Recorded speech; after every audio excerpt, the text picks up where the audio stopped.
हाय, hello, नमस्ते. स्वागत करते तुमचं मी माझ्या आजच्या व्हिडिओमध्ये. माझ्या नवऱ्याची कहाणी, लहानपणापासूनची कहाणी मी तुमच्यासोबत शेअर करत आहे. पाठीमागचा व्हिडिओ जर तुम्ही पाहिला असेल तर त्या त्या त्या कहाणीचा पुढचा व्हिडिओ आज मी तुमच्यासोबत शेअर करत आहे.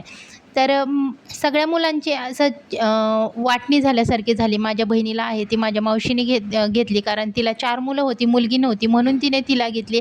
माझ्या मोठ्या भावाला, माझा मोठा भाऊ आहे तो थोडासा कमवत होता, त्यासाठी म्हणजे थोडासा मोठा होता, समजदार होता, त्यासाठी त्याला माझ्या चुलत्याने घेतलं आणि मला आहे ते घ्यायला कोणीच तयार नव्हतं. पण शेवटी मला माझ्या चुलत्यानेच घेतलं. कारण एक दिवस असा आला होता की माझे चुलते अचानक माझ्या म्हणजे माझ्या आईचं ज्या घरात लग्न झालं होतं त्या घरात कडे माझे चुलते आले होते आणि त्याच वेळेस मला माझ्या सावत्र बापाने मारत होते म्हणजे ते असं मारत होते की मी जेवण करत होतो. मी खूप लहान होतो, मला तर ह्यातलं काही आठवत नाही आहे. पण माझी चुलती आहे ती मला सांगत होती, सांगितलेली ही सगळी कहाणी आहे चुलत्याने आणि चुलतीने. तर मी लहान होतो आणि मला जेवायला दिलं होतं. जेवायला म्हणजे काय, असं काही पंचपक्वान्नाचं जेवण नव्हतं देत ते. जे घरात बनलेलं आहे तेच देत होते माझ्यासाठी. मी लहान आहे आणि माझ्यासाठी काहीतरी स्पेशल बनवत आहे असं अजिबात नाही. आजकालच्या लेकरांना कसं स्पेशल काहीतरी बनवलं जातं, घरातलं जेवण ते करत नाही, त्यांच्यासाठी काहीतरी तसं काहीच नव्हतं. मी लहान होतो तरी जे घरात बनलेलं आहे तेच बनवत होतं, मग खात होतं. त्या घरात लहान मूल नव्हतं, मी एकटाच होतो. तरीसुद्धा मला माझे सावत्र वडील आहे ते खूप मारायचे. मी लहान होतो आणि मी भात खाल्ला म्हणजे जास्त खात होतो, तर मी अंथरुणात लघवी करायचो आणि त्यासाठी पण मला सकाळी उठल्या-उठल्या पण मार असायचा. माझ्या आईला खूप वाईट वाटत होतं, पण शेवटी काय तिची पण मजबुरी होती.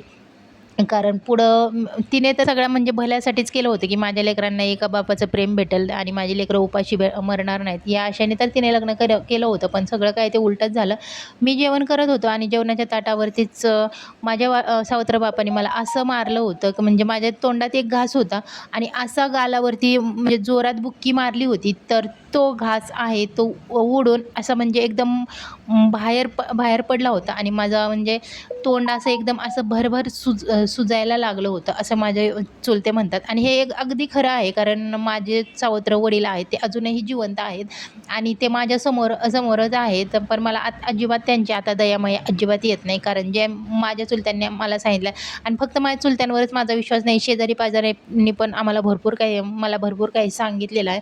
तर त्या क्षणाला एवढ्या प्रकारे, अशा प्रकारे मारल्यानंतर माझ्या चुलत्याने मला म्हणजे जेवत्या ताटावरून उचललं आणि त्याच क्षणाला माझ्या चुलत्याने शपथ घेतली, की माझी जशी 3 मुलं तशी ही दोन्ही मुलं, माझ्या भावाची दोन्ही मुलं म्हणून मी 5 मुलांचा सांभाळ करीन. मी परत तुझ्या दारात माझ्या मुलांना पाठवणार नाही. माझ्या भावाची मुलं काय आणि माझी मुलं काय, असं म्हणून मला उचलून घेऊन आले. तेव्हापासून मला माझ्या चुलता-चुलतीने सांभाळलं. जसं पण सांभाळलं, पण त्यांनी सांभाळलं मला.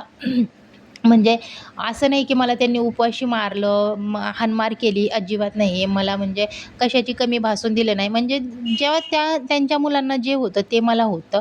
पण कसं आहे, शेवटी फरक तर असतो. त्यांच्या मुलांचं शिक्षण केलं त्यांनी आणि आम्हा दोघा भावांचं शिक्षण केलं नाही. आज माझा भाऊ नाही आहे जिवंत, पण मी आहे. पण काही गोष्टी अशा असतात. पण मला त्या गोष्टीचं अजिबात वाईट वाटत नाही, कारण मला माझ्या म्हणजे चुलत्याने सांभाळलं, आमचा सांभाळ केला, हे माझ्यासाठी खूप मोठं आहे. म्हणजे मला लहानाचं मोठं केलं हे खूप मोठं आहे. आत्ता जरी मी गेलो गावाकडे तरी पण मी माझ्या चुलत्याच्याच घरी जातो. म्हणजे जसं पण असेल ते माझं स्वतःचं घर आहे. मी जिथं लहानाचं मोठं झालेलो आहे ते माझं घर आहे. असं तर मला वाटतं. जोपर्यंत माझा चुलता-चुलती आहेत, म्हणजे चुलता तर आता वारला माझा, पाठीमागच्या महिन्यात तो वारला, म्हणजे आता 40वा झाला. तुम्ही पाठीमागच्या व्हिडिओमध्ये नक्की पाहिला असेल.